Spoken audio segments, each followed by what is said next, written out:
La vida de César Vallejo es un tema central que se estudia para comprender los inicios de su carrera en el ámbito literario y cómo esto tuvo gran influencia e impacto en el mundo.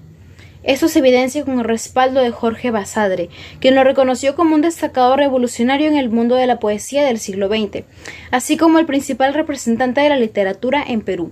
Asimismo, se puede denotar su gran influencia en la actualidad, donde cientos de jóvenes buscan sus letras y sus enseñanzas. Un claro ejemplo es la Universidad César Vallejo, la cual lleva su nombre. Esta universidad inculca a sus miles de estudiantes la importancia de conocer este gran peruano y este gran exponente de la literatura, sin duda alguna un gran personaje. La tenacidad del escritor, quien desde muy joven inició su vida literaria y no se rindió hasta que sus palabras resonaran en el corazón de muchos peruanos e incluso de grandes poetas. Nuestro grupo decidió presentar un podcast como proyecto de difusión de la vida de César Vallejo. Según Copley, en 2007 describe el podcast como un archivo que se difunde a través de Internet con la finalidad de ser reproducido por computadoras personales o dispositivos móviles. Asimismo, al revisar la literatura sobre el impacto educativo de los podcasts, se nota la innovación en este tema.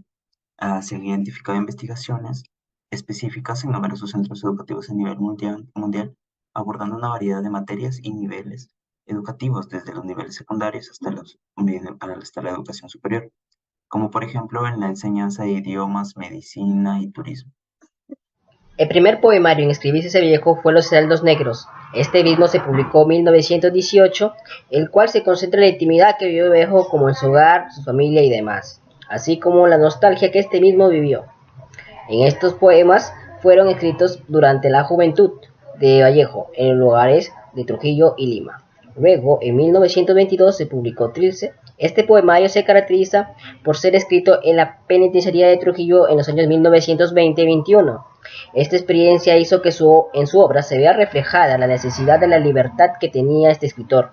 Después, Vallejo ganó un premio de 150 soles, y que la cual le permitió que en diciembre de 1921, en la ciudad de Lima, se imprimiera Trilce. Más tarde, en 1923, se publicaría Escalas, que es una colección de cuentos y relatos que Vallejo vivió en la cárcel de Trujillo.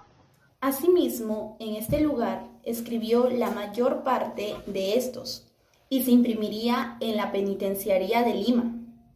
Esta colección se divide en dos partes: Cuneiformes, que trata de las experiencias vividas de Vallejo en la cárcel, y El Coro de Vientos, que presenta cuentos macabros y fantásticos quienes tienen la influencia del escritor nacido en Estados Unidos, Edgar Allan Poe. Finalmente, se publicaría una de sus últimas obras, que fue en 1939, Poemas Humanos, por su viuda Georgette Vallejo y el historiador Raúl Porras Barrenechea, quienes también se encargaron de darle forma a los poemas. Este fue un poemario escrito por César Vallejo en 1931 y 1937. También posee un colofón de Luis Alberto Sánchez y Jean Cassou.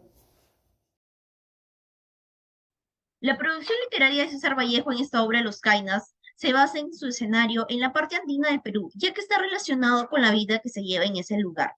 Teniendo en cuenta APC 2022, comenta que Los Cainas apunta a la base animal del hombre, y en este prólogo de todo este relato se centra en identificar las características de la literatura modernista con el deseo paradiáxico de volver a la vida dura, en contraposición al capitalismo y el racionalismo burgués.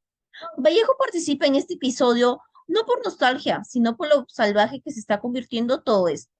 El narrador presenta al personaje principal desde una perspectiva racional, esta idea de un posicionamiento social y político de la cultura andina frente a esta enfermedad, el concepto de amor en el sentido de un monstruo genético y el consiguiente surgimiento fantástico y aterrador de una cultura extraña.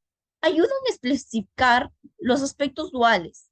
Además, es una historia de terror en la que el narrador y el protagonista es homosexual, y luego cuenta su historia en una larga análisis, que solo se descubre al final. La historia en cuestión respeta a dos de las tres categorías básicas del terrorismo.